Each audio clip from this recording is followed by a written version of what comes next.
For me, this is the definitive guide to the most reliable charging solutions out there, and today I have 3 to show you.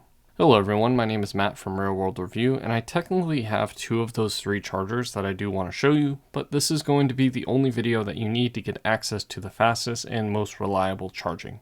So, let's get started.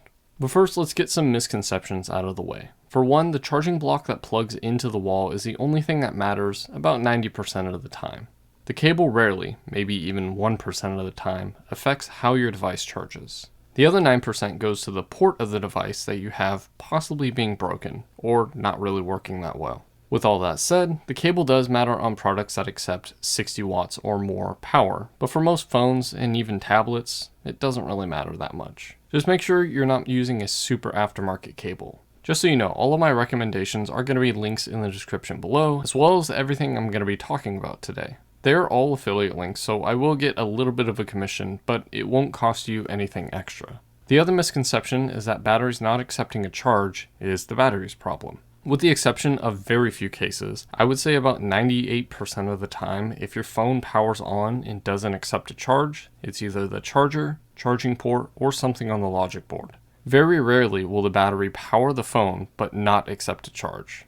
The last one is the best way to charge your phone and overnight charging. Overnight charging is fine, and I recommend charging your phone whenever you would like. Just understand that heat and extreme cold are what degrade your battery life over time. Another thing is that it does not matter if you spent $1 or $1 billion on a phone. As long as it's a lithium-ion battery, they will degrade, generally lasting 1 to 3 years of daily usage. But feel free to say I'm wrong because your 5-year-old phone battery lasts X amount of days off a charger. Regardless, keep your phone away from extreme heat and understand that if you own your device long enough, the battery will degrade and possibly stop working well. There's more to talk about that, but those are the biggest ones I hear people get wrong or know nothing about. Now, let's talk about the chargers. So this is one of my favorite and most used chargers, but it may be limiting for some. The price drops every once in a while, so don't expect it to go under $42. Currently, it sits at $53, with this being the best for charging a single device. This does not limit your charging and can go all the way to 100 watts. It supports 5 and 12 volts up to 3 amps, with 9, 15, and 20 volts going up to 5 amps of power. Understand that the amps mean up to, so if your computer needs 20 volts at 3 amps to hit 60 watts, this charger will do that. But if your device needs something like 12 volts at 5 amps, it will only supply 3 amps at 12 volts, or 36 watts rather than the 60 watts I just made up. With that said, it's very rare for a device to ask for weird voltages and generally happens in proprietary designs, like the 10 volt 6.5 amps that the 65 watt OnePlus devices ask for. But just like all of these chargers, you will get max charging on your iPhone or Samsung device and almost every MacBook, besides the 140 watt M1 Max MacBook. Still, 100 watts is a lot of power, and it's mainly USB-C devices that will allow for it. This supports Qualcomm's Quick Charge up to 5.0, Power Delivery 3.0, and PPS. This will also work perfectly with the Nintendo Switch in any of the modes, and with gallium nitride 2 tech, it will be safe for powering all these devices, all in this small and appropriately weighted package. Though it only has a single USB-C port, this is perfect for those that use a 2 meter or longer cable for your computer, tablet, or phone. It does come with a 1.5 meter 100 watt USB-C cable, so you can actually take advantage of that power.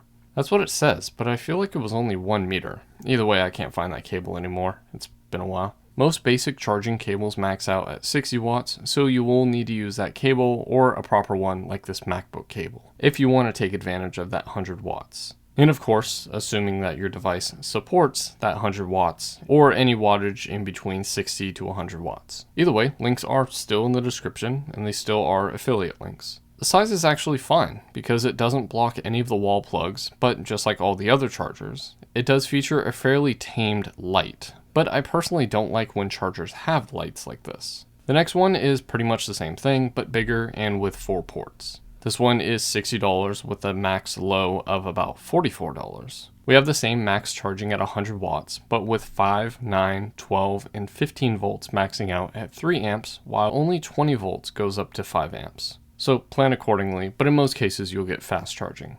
The USB-A ports allow for 5, 9, 12, 15, and 20 volts, all at 3 amps. But the max I was able to get out of these ports was about 15 watts. So I'm not really sure what products can produce 20 plus watts of power out of a USB-A port.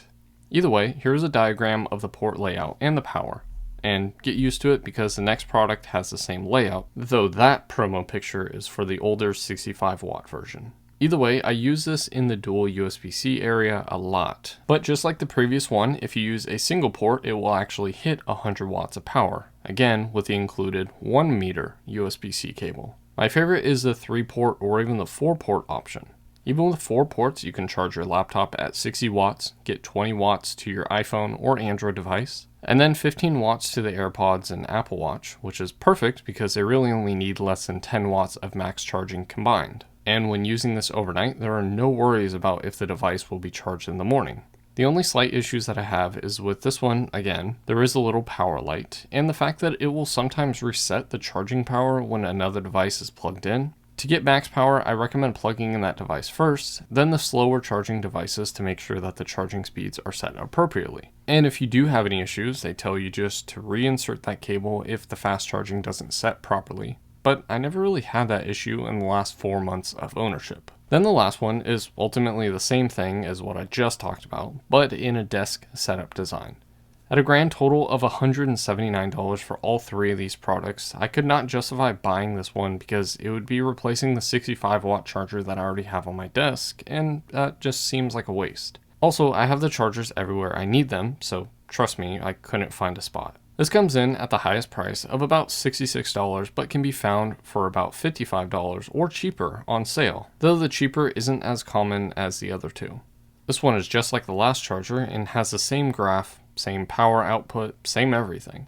The only difference is that it's made to be a desk setup, so it comes with a fixed 5-foot AC cord that will allow you to actually sit it on your desk like this. And yes, it does come with a 100 watt 1 meter USB-C cable, just like the others. The other difference that might be temporary is the color. The previous ones come in black or white, while this one only comes in black. With that said, a white colored charger may be coming, seeing that the 65 watt version does come in black or white. The LED light is now centered on the charger and seems a little bit more reasonable, but if your desk is near your bed, then it could be annoying. This one has gallium nitride 3 tech, though it probably just means it runs a little bit cooler and a little bit more power efficient. And that's pretty much it, but before I end this, I did start a Patreon and Discord, both that I don't really know what is going to be the content on those, but links will be in the description if you want more exclusive content and such, I guess. Also check out the socials listed above, but my main goals will be focusing on Discord and Patreon. As for the review, these are my favorite types of charger. The single charger is nice to just have to replace your MacBook brick, while the multi-port one is good for keeping at your bedside, or desk for the desk one. Baseus is a pretty reputable company. I've been using them for years, and I've never had any complaints. This video isn't sponsored by them, but maybe they should, or at least send me some products to review, if they're watching. Like I said, affiliate links will be in the description below, as well as cables to pair with those chargers. Let me know what you think in the comments, and as always, thanks for watching.